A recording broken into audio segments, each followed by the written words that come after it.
I have just created something totally illogical. That's what I like about it. And flat out deep to center again. He's been hitting the last 3 games. 2 down.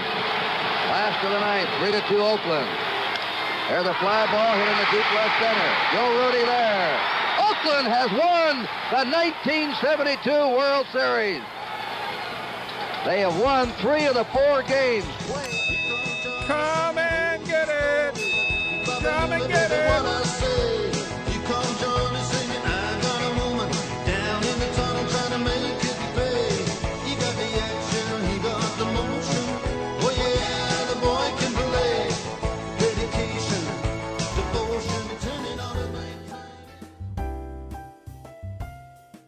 Baseball's unique in the viewing experience. You mentioned being a sports fan across the board, and I am too. I love hockey and basketball and football as well. But there's something unique about going to a baseball game, the viewing experience. And I mean, have you been able to put your finger on that and say why it is individual, why baseball is a very special and perhaps family type of thing that gets handed down?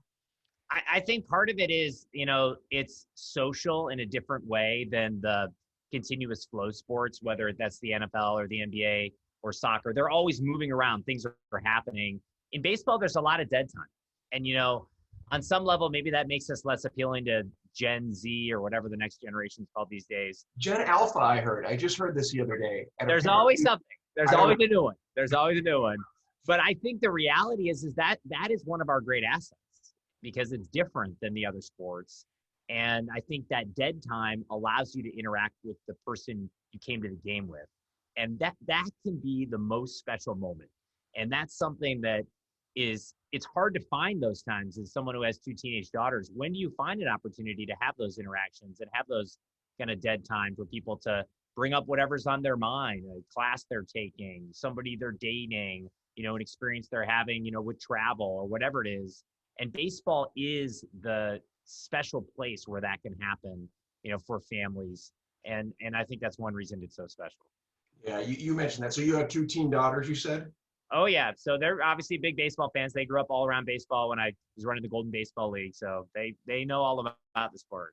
That's great. Well, as you know from seeing Boys of Summer, I have a 9 and 11-year-old, Giuseppe and Francesca. And, we deal a lot with, that's what I'm excited about with ShortStop and showing it to people, kind of how to build a fan, because that's been our process. And they attach differently to the game than I do. I've certainly tried to teach them some of the ins and outs. That's not necessarily what they're about. Giuseppe loves food. And so if you can give him a unique food experience, which you guys do a great job of there, that's an awesome thing. And we show that in the film inspired by your book. We got a hold of the executive chef in San Diego, and they took my dad and Giuseppe to town. So that's a great system. I know that very well. We went through all the food people, and that can be an incredible part of baseball is the food. That's another aspect of what it's about. And like you said, for your son, that's the way he's connecting to the experience. And that might be different than someone else who really likes the defense or stealing bases or whatever it ends up being on the field. So I think all of that should be celebrated. It should. And I was going to mention the second part, which surprised me, is my daughter loves Stomper. Not that I don't love Stomper, but that's become the selling point for her, yeah. Right? If she's going to go, she's going to see Stomper, and then she's going to go up to Stomper's playground and hopefully spend some time with Stomper. So, that's a big deal to her. We're still hunting for the Italian Stomper for Italian Heritage Night. Yeah, he comes out. Yeah, he does. And then also Stella, which is Stomper's mom, comes out on Mother's Day. So there is, yes, there's other little characters that we've introduced over the years. So just so you know, if you want to come out and see Stomper and his mom, you can do that too. We need to. That would be very next level. Thank you for bringing that up.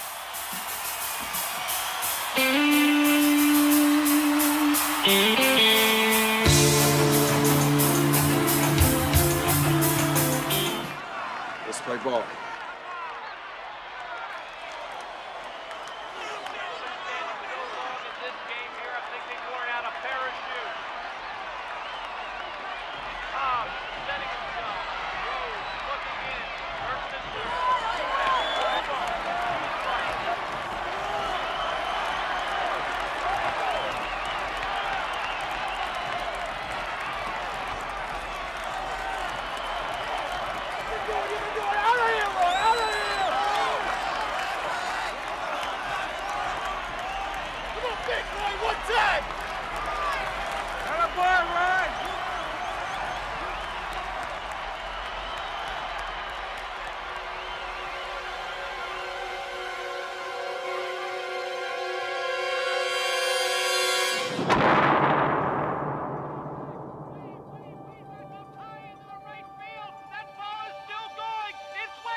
obviously are not even paying attention to Owen down at second. The infield is back. 2 out. Back goes Gallego, and the Oakland A's have won the American League pennant.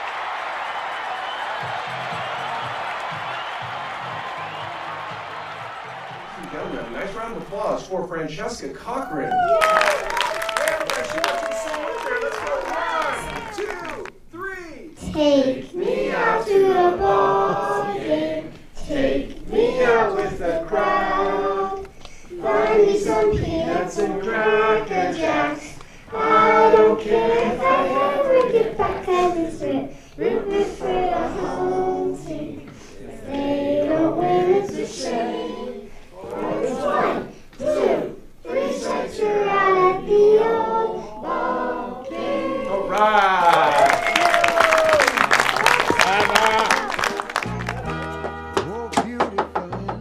Let's go. Come on, get your club and come on. What's the big deal? Night game, come on. Mom, go down!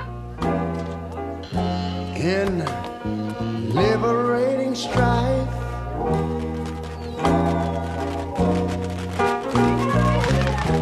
who more than self, yeah, country love. There was only one night game a year.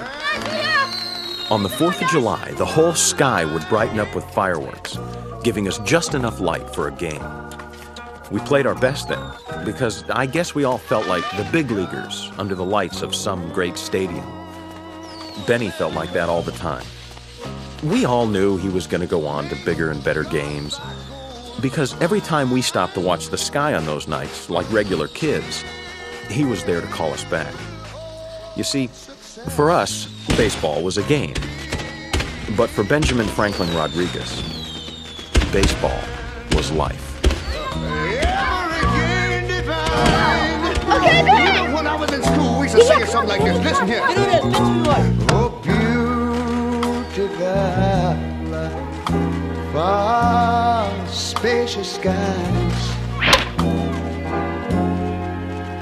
far amber waves of grain,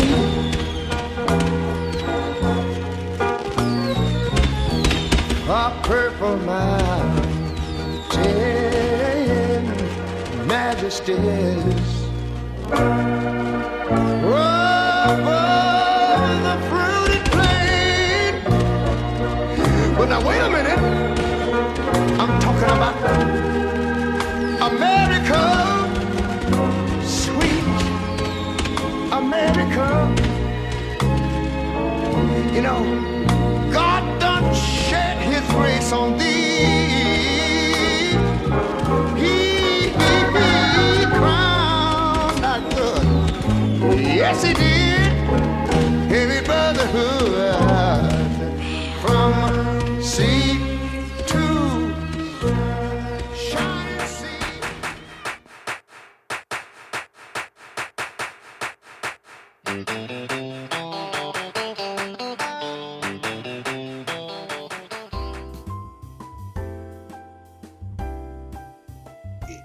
When you talk about appealing to fans today, why do you think they should feel good about coming to the Coliseum this year? Some are nervous, you know, a year of being isolated, right? I know you put COVID protocols in place. Talk to me about that, why fans should feel comfortable, confident, and come out and enjoy the Coliseum this year. Well, I think we have a system to operate a safe experience for our fans, our players, and obviously our staff. We have everything socially distanced. We have pods of 2 and 4. We have mask mandates. So I think if people come, it's going to be a safe environment. We worked with the public health officials to accomplish that. But I think more than anything, it's important for people to get back to some sense of normalcy, to come back to the ballpark, even if it's socially distanced to start, to just experience some of life and be able to not be so worried about everything on a day-to-day basis. And so we're hopeful that baseball can be part of the healing that our society and our community has to get through to get beyond the pandemic. It's been just taken such a terrible toll on our communities. And hopefully we can be a part of that next chapter and getting us back to what they say is the new normal. But that's going to include baseball and having those special experiences. I agree. I don't think we're going to really know the effect of all this for quite some time. And so I 100% agree with you. I've long felt baseball's an awful lot more than a distraction. It is, in fact, part of our fabric. And when you take the things that mythologically raise it up, like movies like The Field of Dreams and you know, or The Natural, and books that have done the same thing, you recognize, wait a minute, we've been through a pandemic before. We've been through world wars before as a sport. If you know, we put us in the collective we, and we can drive forward together in a really special way. And by the way, I just want to say I'm really excited about this year's team. What you guys pulled off in February was magic, and this looks like an awesome group. Yeah, I mean, there's a great energy around the club. I was in the clubhouse this morning with the players, and I just think people feel that, especially after 3 years in a row in the playoffs, you know, we want to go all the way. You know, I think there's a feeling from Bob and the whole organization that this is a critical year for us. We need to build on the experience of what we had in the past. We have a great team, starting pitching, bullpen, you know, star players like Chapman and Olsen. You know, this is a moment. This is something that's going to be very special. Let's keep everybody healthy, and let's get out there and play baseball.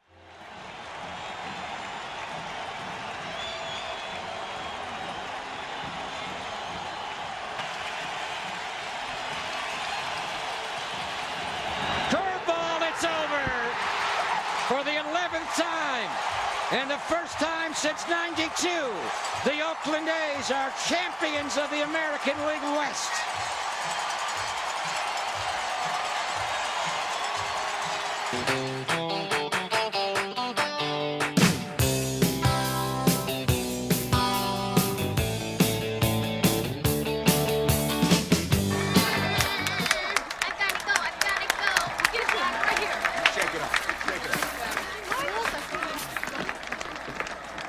Say, Evelyn, can I ask you a question? You got a moment? Which team do you play for? Well, I'm a peach. Well, I was just wondering, because I couldn't figure out why you would throw home when we've got a 2-run lead. You let the tying run get on second, and we lost the lead because of you. Now you start using your head. That's that lump that's 3 feet above your ass.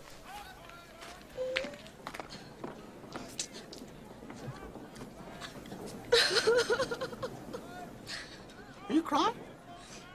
No. Are you crying? Are you crying? There's no crying. There's no crying in baseball. Why don't you leave her alone, Jimmy? Oh, you zip it, Doris. Rogers Hornsby was my manager, and he called me a talking violet pig. And that was when my parents drove all the way down from Michigan to see me play the game. And did I cry? No. No! No! And you know why? No. Because there's no crying in baseball. There's no crying in baseball! No crying!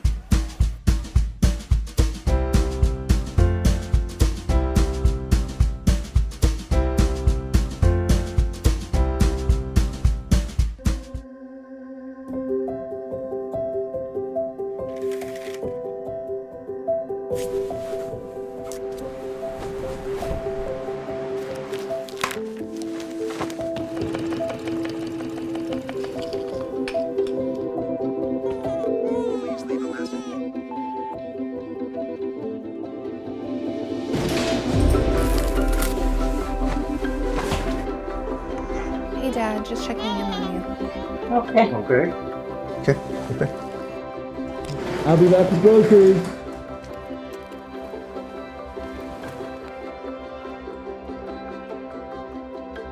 Hi, Mommy. How does the mask fit? Great. It's good.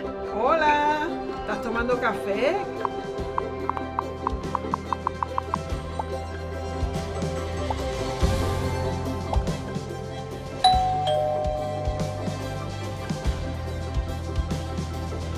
You make me happy when skies are gray. Love you. We miss you. How you feeling? What a beautiful baby.